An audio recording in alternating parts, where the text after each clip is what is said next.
My name is Justin Turner, and I'm a licensed professional business broker in Phoenix, Arizona.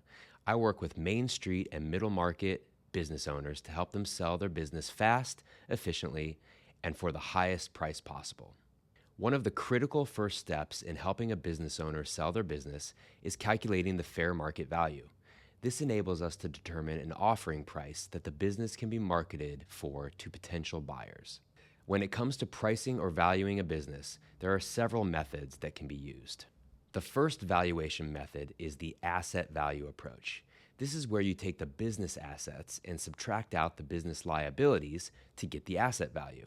As an example, if a business had $500,000 in assets and $100,000 in liabilities, the asset value approach would state that the business is worth $400,000. That's the $500,000 minus the $100,000 of liabilities. This is the worst valuation method if you want to sell your business as a going concern or an ongoing business. The second valuation method is the income approach. This approach is complicated and not relevant to small business owners. In short, you have to calculate the future economic benefit of the business, adjust for things like growth rate, taxes, and working capital, then discount the future value back to the present value. Frankly, it gives me a headache just thinking about this particular valuation method.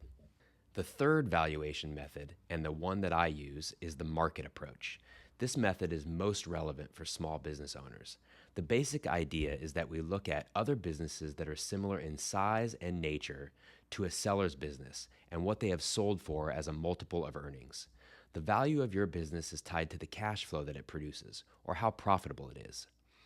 According to industry data, the average multiple for most small businesses in the U.S. is between 2.25 to 2.5. Using this multiple, we simply multiply that times seller's discretionary earnings, which we'll discuss later, in order to determine the fair market value of the business. So we've determined that the market approach is the best valuation method for small businesses. So how do we use that to calculate fair market value? Well, this requires multiplying seller's discretionary earnings, or SDE, by the market multiple for your business and industry. So what exactly is SDE, or seller's discretionary earnings? This is the true net cash flow of the business. In other words, it's the earning power that it has. Let's use the example of a business showing a net profit of $500,000 on its federal tax returns. We start with that figure and then we make adjustments, or add backs, to recast the financials. These add backs include things like owner's wages, personal expenses, and owner's benefits that have been run through the business.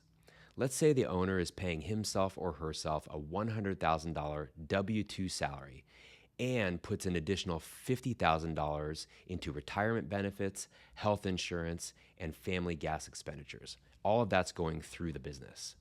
We would add back the $150,000 in owner's benefits and wages, giving us seller's discretionary earnings of $650,000.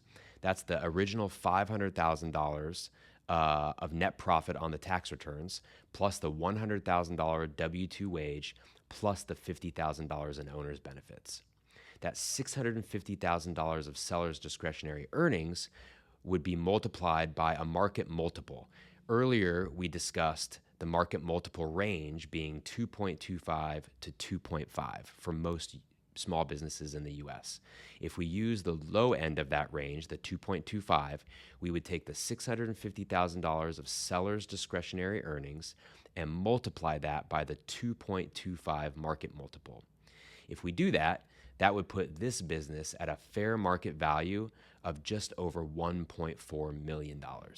A great business broker will accurately determine not only seller's discretionary earnings for your business, but they will also determine the correct industry-specific market multiple average for your business. That may be higher or lower based on your industry. As an example, a restaurant business might have a multiple between 0.5 and 2 times SDE, while a service-based business could range from 1 to 4 times SDE. Once we have these critical pieces of info, you as the business owner can make an informed decision as to what you should do. Is now the right time to sell, or should you wait, grow the business, and try for a valuation at a later date down the road? So, Are you ready to sell your business? My goal is to make the process as easy as I can for business owners. I would encourage you to schedule a free phone or video consultation with me. On this call, I will do 3 things. Number 1, I'll get to know you and a few key details about your business. Number 2, I'll introduce myself and explain our 10-step sales process. Number 3, I'll look up your industry-specific market multiple. If after our initial phone conversation you feel it's worth moving forward, the next step would be for me to generate a formal broker's opinion of value using your federal tax returns. There is no cost for these initial services. I do not get paid unless or until I sell your business and you've been paid at the closing table. In other words, my success is 100% tied to yours. So let's get started. Click the red Book Consultation Now button on the webpage to schedule a time to speak. I look forward to meeting you.